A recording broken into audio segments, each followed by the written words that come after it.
Hello English friends! Welcome back to my YouTube channel in my English class with me, Marsha Miranda. Today we are going to discuss about active voice and passive voice. Hari ini kita akan membahas terkait active voice dan passive voice dalam bentuk simple present, simple past, and simple future.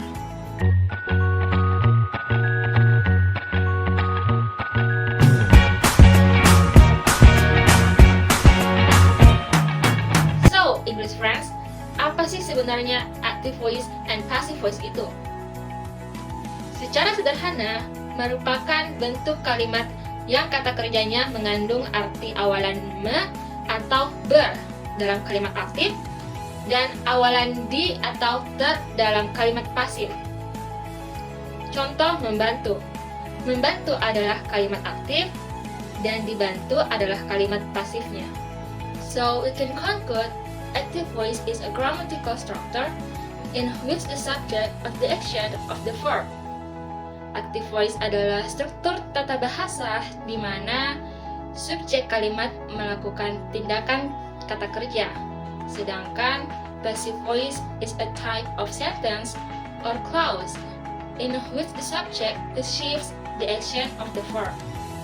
Jadi passive voice adalah jenis kalimat atau klausa di mana subjek menerima tindakan dari kata kerja. Dengan kata lain, passive voice adalah kebalikan dari active voice. Active voice dapat diubah bentuk menjadi passive voice, namun hanya berlaku pada kalimat dengan transitive verbs. Do you know what transitive verbs are? Okay, transitive versus intransitive verbs. Nah, ini perlu kita ketahui dulu sebelum masuk ke dalam pembahasan active and passive voice. Transitive verb adalah kata kerja yang diikuti oleh direct object atau objek langsung. Example: buy, clean, ask, learn, touch, write, etc. Sedangkan intransitive verb adalah kata kerja yang tidak diikuti oleh direct object atau objek langsung. Nah, example: arrive, come, die, go, lie, work, etc.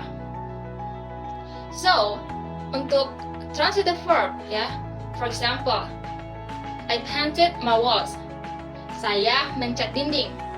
My walls di sini adalah direct object, yang mana objek langsung yang dikenai oleh kata kerja painted ini. Maka ini disebut direct object. Second one, she brings a bag. Nah, a bag ini adalah direct object yang mana objek langsung dari brings ini. Dia membawa apa? Membawa tas. Nah, kalimat dengan direct object ini bisa diubah ke dalam bentuk pasif. Jika dalam bahasa Indonesia, I painted my walls, saya mencat dinding, bisa dibalik menjadi dinding dicat oleh saya. Dia membawa sebuah tas, bisa dibalik tas dibawa oleh dia. Seperti itu. Makanya bisa diubah ke dalam bentuk pasif. Sedangkan untuk intransitive verb ini tidak bisa diubah ke dalam bentuk pasif. For example, my friends will come tomorrow. Come atau datang di sini adalah intransitive verb yang dimana tidak memerlukan objek langsung untuk melengkapi maknanya. Because kalimat-kalimat tersebut sudah lengkap dan dapat dipahami tanpa adanya objek. Ini juga, they run for 3 kilometers. Okay? Now we go to the first discussion, which is the simple present tense. Pola kalimat aktif dan kalimat pasif dalam bentuk simple present tense itu berbeda. Untuk active voice, pola kalimatnya yaitu subject ditambah verb one atau kata kerja bentuk pertama ditambah object. Untuk kata kerjanya bisa diikuti s atau es tergantung dari subjeknya. Kalau passive voice itu polanya adalah object ditambah to be ditambah verb 3 atau kata kerja ketiga dalam bahasa Inggris diikuti kata by ditambah dengan objek. Nah, untuk to be simple present tense itu apa? Itu ada is, am, dan are tentunya. Look at the following example. Bagaimana mengubah kalimat aktif menjadi kalimat pasif. Nah, my sister buys some books. Ada kata buys. Karena ada s-nya, bisa dipastikan buys itu adalah verb. Sedangkan kata sebelum verb adalah subject. Dan kata setelah verb adalah object. So, how to change it? Bagaimana mengubahnya? Cara mengubahnya mudah. Kita ikuti saja sesuai dengan pola kalimatnya. Yang ini. Objeknya some books, kita pindahkan ke depan. Sedangkan my sister, kita pindahkan ke belakang. Some books itu kan lebih dari satu ya. Jadi to be-nya adalah are. Diikuti verb 3 dari kata buys, yaitu hold. Dan terakhir diikuti kata buy, sesuai dengan polanya. Jadi, some books are pulled by my sister. Kalau kita terjemahkan ke dalam bahasa Indonesia, saudara perempuan saya membeli beberapa buku, yang mana itu adalah kalimat aktifnya, sehingga ketika kita mengubahnya ke dalam kalimat pasif, menjadi beberapa buku dibeli oleh saudara perempuan saya. Membeli itu adalah kata kerja aktifnya, dan dibeli itu adalah kata kerja pasifnya. Okay, now let's see some other examples.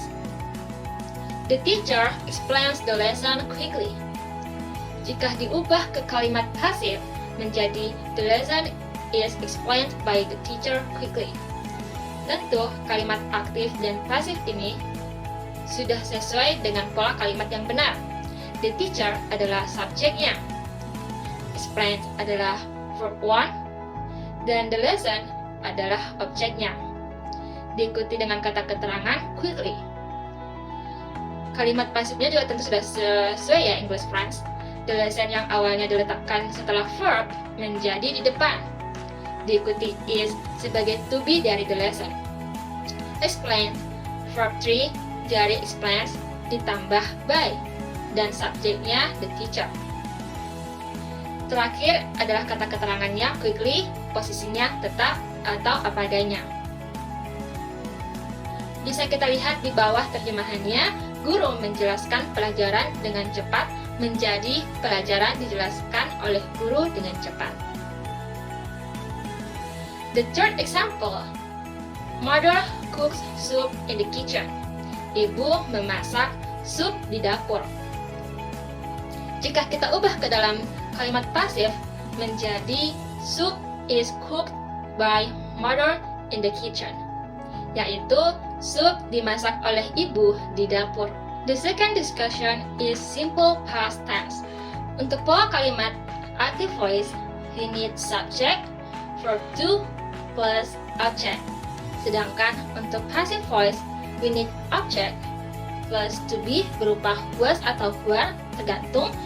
Kemudian verb 3 diikuti by, dan terakhir adalah subject. Okay, now look at the following example. He drank a cup of coffee. Let's take another look at the sentence structure here. Jadi, lihat pola kalimatnya kembali. Untuk mengubah ke dalam bentuk passive voice, object a cup of coffee kita pindahkan ke depan, dan subject kita pindahkan ke belakang. Karena subject he menjadi objek ketika dipasifkan, maka berubah menjadi him sebagai kata ganti dari he. Drink sendiri adalah verbnya, yaitu verb kedua dari drink. Sehingga ketika dipasifkan ke dalam bentuk simple past, drank berubah menjadi drunk, yaitu bentuk ketiga atau verb ketiga, diikuti dengan to be was. Maka he drank a cup of coffee ketika diubah ke dalam passive voice dalam simple past menjadi a cup of coffee was drunk by him. Jadi artinya dia meminum secangkir kopi dalam bentuk kalimat pasif berubah menjadi secangkir kopi diminum oleh dia. Okay, now let's see some other examples. Marsha ate a mango yesterday. Marsa di sini merupakan subjek. Untuk eat adalah verb to dari kata eat ya, atau makan. A mango, sebuah mangga, adalah objek. Sedangkan yesterday merupakan keterangan waktu. Sehingga untuk mengubah ke dalam bentuk passive voice, we just follow the pattern ya. Objeknya yaitu a mango, kita letakkan di awal. Kemudian eat diubah menjadi verb 3, diikuti dengan to be was. Subjeknya yang letaknya di awal, kita letakkan setelah kata ban. Untuk keterangan yesterday ini, kita tetap letakkan di belakang. Sehingga passive voice-nya menjadi a mango was eaten by Marsa yesterday. Dalam bahasa Indonesia, kalimat aktif Marsa memakan sebuah mangga kemarin, yang mana ditandai kata memakan, yang merupakan kata kerja aktif itu sendiri. Nah, ketika kita mengubah ke dalam passive voice atau kalimat pasif, itu menjadi sebuah mangga dimakan oleh Marsa kemarin, di mana dimakan adalah kata kerja pasif. Next English friends, they invited us to their party last night. Mereka mengundang kita ke pesta mereka tadi malam. They adalah subject, invited adalah verb to dari simple past. Us adalah objek, dan sisanya adalah complementary atau pelengkapnya.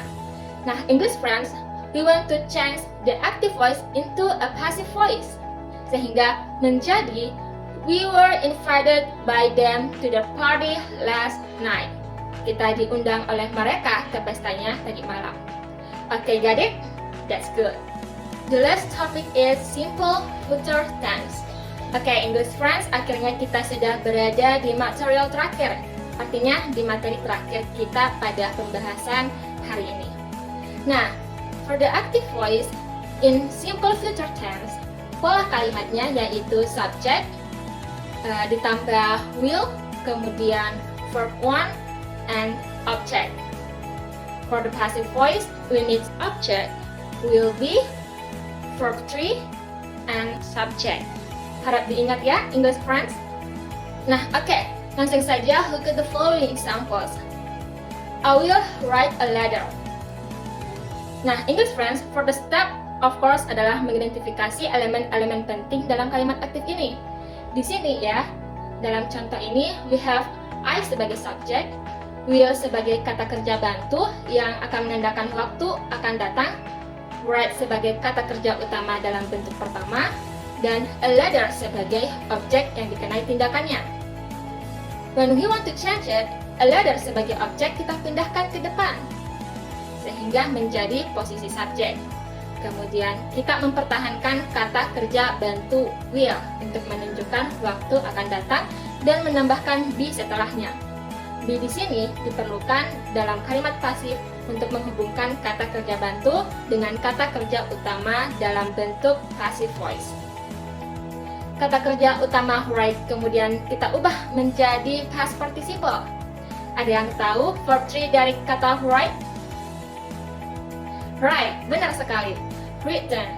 Nah, final step kita menambahkan frasa by me untuk menunjukkan siapa yang melakukan tindakan.